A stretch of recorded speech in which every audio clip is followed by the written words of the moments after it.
Hi friends, welcome to tasty cooking. இன்றைக்கி ஈஸியாக செய்யக்கூடிய ஒரு மீல் மேக்கர் கிரேவி எப்படி செய்யறதுன்னு தான் பார்க்க போகிறோம். இது செய்யறதுக்கு 1.5 கப்பு மீல் மேக்கரை சுடு தண்ணியில் சேர்த்துக்கோங்க. 10 நிமிஷம் இருக்கட்டும். சுடு தண்ணியெல்லாம் ட்ரெயின் பண்ணிவிட்டு பச்சை தண்ணி சேர்த்துக்கோங்க.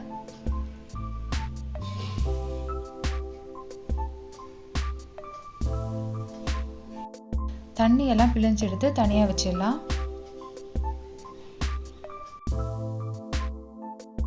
இது செய்யறதுக்கு பேன் அடுப்பில் வச்சுருங்க. 1 டீஸ்பூன் எண்ணெய் சேர்த்துக்கலாம். 1/2 டீஸ்பூன் பெருஞ்சீரகம் சேர்த்துக்கோங்க. 1/2 டீஸ்பூன் ஜீரகம் சேர்த்துக்கலாம். இஞ்சி பூண்டு பேஸ்ட்டு சேர்த்துக்கோங்க. 2 வெங்காயத்தை கட் பண்ணி வச்சுருக்கோம், அதுவும் சேர்த்துக்கலாம்.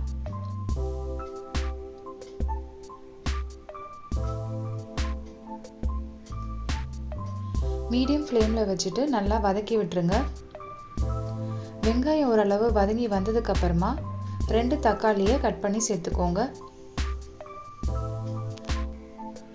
கொஞ்சமாக உப்பு சேர்த்துக்கலாம், அப்போ தான் சீக்கிரமாக வதங்கி வரும். வெங்காயம் தக்காளி வதங்கி வந்ததுக்கப்புறமா 1 டீஸ்பூன் காஷ்மீரி மிளகாய் தூள் சேர்க்குறோம். இதுக்கு பதிலாக தனி மிளகாய் தூளும் சேர்க்கலாம். 1/2 டீஸ்பூன் கொத்தமல்லி தூள் சேர்த்துக்கோங்க.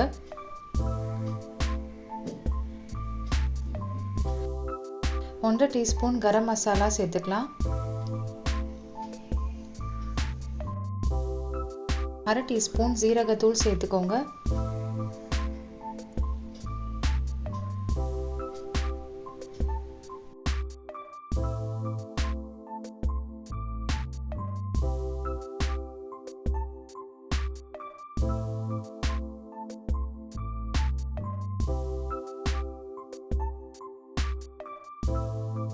இப்போ 1 கப் அளவு சுடு தண்ணி சேர்த்துக்கோங்க.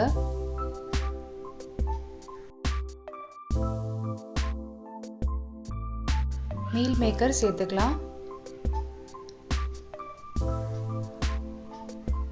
நல்லா கலந்து விட்டுக்கோங்க.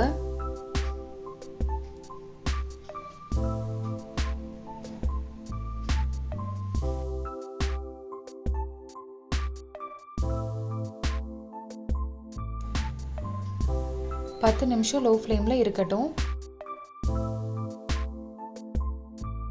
கொத்தமல்லி தூவிக்கோங்க. அவ்வளோதான், டேஸ்டியான மீல் மேக்கர் கிரேவி ரெடி ஆகிடுச்சு. இது பூரி, பரோட்டா, சப்பாத்திக்கு ரொம்ப டேஸ்டியான சைட் டிஷ். நீங்களும் இந்த மெத்தடில் ஒரு வாட்டி ட்ரை பண்ணி பாருங்கள். வீடியோ பிடிச்சிருக்குன்னு நம்புகிறேன். டேஸ்டி குக்கிங் சேனலில் லைக் அண்ட் சப்ஸ்கிரைப் பண்ணிக்கோங்க. தேங்க்யூ.